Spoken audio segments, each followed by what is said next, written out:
बिस्मिल्लाहिर्रहमानिर्रहीम। अस्सलाम वालेकुम। आज हम पढ़ेंगे पार्ट्स ऑफ स्पीच या गलहान जा लफ्ज़ और मतलब सिंधी ग्रामर पढ़ेंगे। ग्रामर का क्वेश्चन जो पेपर में आ जाता है, अक्सर आता रहता है, और ये इसकी डेफिनेशन है, आप पढ़ लें। हमारी इंग्लिश इतनी अच्छी नहीं है तो हम ये नहीं पढ़ रहे। और ग्रामर का आपको पता होगा, जब हम बात करते हैं किसी चीज़ के बारे में वो ग्रामर ही होती है। जैसे हम अगर बात कर रहे हैं पढ़ाने की तो ये भी ग्रामर में आएगा, और किसी चीज़ का नाम लें तो वो भी ग्रामर होता है।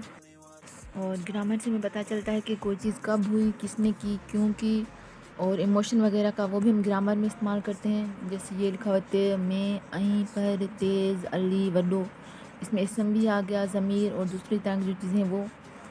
तो आइए शुरू करते हैं ग्रामर। और कुछ पूछना हो तो आप कमेंट कर सकते हैं, और कोई सजेशन देना हो तो वो भी आप दे सकते हैं, ठीक है। और यहाँ पर लिखा हुआ कि 8 काइंड्स हैं इसकी, मतलब पार्ट्स ऑफ स्पीच की ग्रामर की जो है 8 किस्म है। फर्स्ट पर है नाउन, यानी इसम। इसम जो है नाम को ही कहते हैं, किसी भी चीज़ का नाम हो तो हम इसे नाउन कहते हैं, चाहे वो किसी भी चीज़ का हो। इसके फिर 2 टाइप्स हो जाते हैं, इसमें आम और इसमें ख़ास। और नंबर 2 पर है प्रोनाउन, यानी ज़मीर। ज़मीर यानी जो इसम की जगह पे यूज़ हो। नंबर 3 एडजेक्टिव, सिफ़त। Number 4 verb.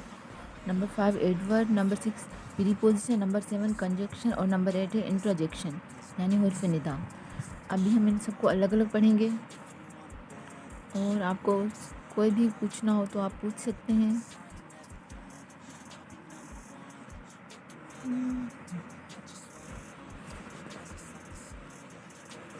नंबर 1 पर है इसम, यानी नाउन। इसम का हम आपको बता चुके हैं, ये किसी भी चीज़ के नाम को जो है हम इसम कह सकते हैं आसान तरह से। जैसे हम कहें अली या सर यासीन। सर यासीन अच्छी फ़िज़िक्स पढ़ाते हैं, तो फ़िज़िक्स भी जो है इसम हो गई। इसमें एग्जांपल है अली सबक लिखे, तो अली जो नाम है तो ये इसम होगा। लेकिन ये इसमें ख़ास होगा क्योंकि किसी एक का ही नाम है, ज़्यादा लोगों का नहीं होता अली। और ज़मीर यानी प्रोनाउन नंबर 2 पर है। इसके a word use in place of noun is called pronoun, यानी हम अगर नाम नहीं ले रहे, उसके जब कुछ लफ्ज़ इस्तेमाल करते हैं ये वो, उसको हम ज़मीर कहते हैं। जैसे इसकी डेफिनेशन है, वो लफ्ज़ जो इसम जे बदरा काम अचे उनके ज़मीर सरबो है। जी अली सबक लिखे तो ही होशियार है, अली तो इसम हो गया, इसके अलावा ही होशियार है, मतलब ये जो है पढ़ने में अच्छा है। नंबर 3 पर है, और वीडियो में किसी और के लिए है तो ये सब उसके आ रहे हैं। नंबर 3 पर है सिफ़त, यानी एडजेक्टिव। इसका मतलब है ये किसी चीज़ की क्वालिटी या क्वांटिटी, नंबर दिखाए या कलर बताए, उसे हम सिफ़त कहते हैं। यानी कि वो लफ्ज़ जो कि इसम या ज़मीर जो गुण, अवगुण, मिकदार, अंदाज, किस्म, रंग वगैरह दिखा रहे तो उनकी सिफ़त सरबा, यानी हमें बताया कि ये चीज़ कैसी है। जैसे ये रंग लाल है या हरा है, और मिस ईशा अच्छी है, अली बहादुर छोकरो है, इसमें बहादुर ने बता रहे हैं, इसकी तारीफ़ कर रहे हैं, तो ये सिफ़त होगा, यानी उसमें क्या चीज़ है, अच्छी या बुरी कोई भी चीज़ हो। या जैसे इमली खट्टी है तो खट्टी जो होगा तो वो सिफ़त होगा, एडजेक्टिव होगा। नंबर 4 है वर्ब, यानी फ़ाल, फ़ेल या फ़ाल।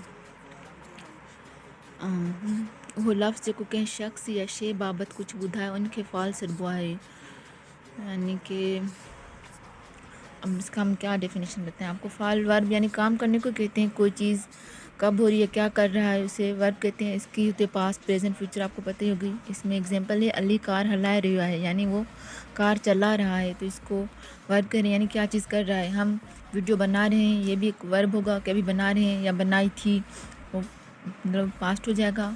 नंबर 5 एडवर्ब, यानी ज़र्फ़, और इसका मतलब होगा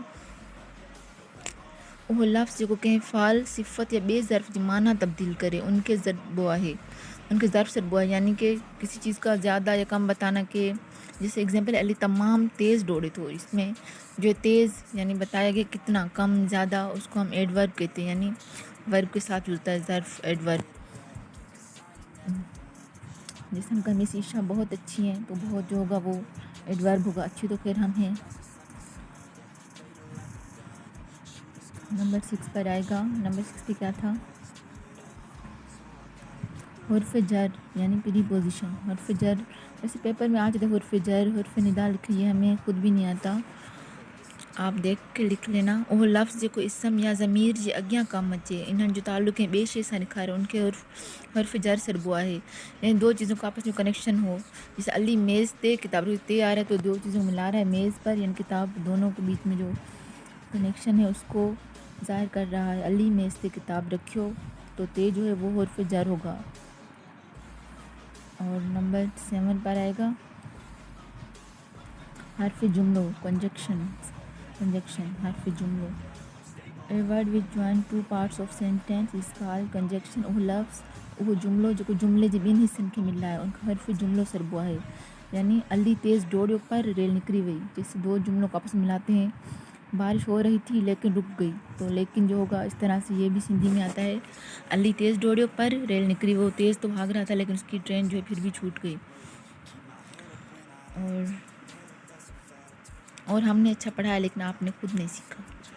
और नंबर 8 है इंटरजेक्शन हर्फ़ निदा। अच्छा, ये सबसे आसान है, किसी भी चीज़ के इमोशन को ज़ाहिर करता है हर्फ़ निदा। इहो लफ़्ज़ जो कंहिं जज्बे के ज़ाहिर कर उनको हर्फ़ निदा सॾिबो, यानी खुशी को, गम को, उसको हर्फ़ निदा कहते हैं। ठीक है, जैसे वाह वाह अली पास थी वियो, जैसे हम खुश होते हैं कि वाह अली पास हो गया।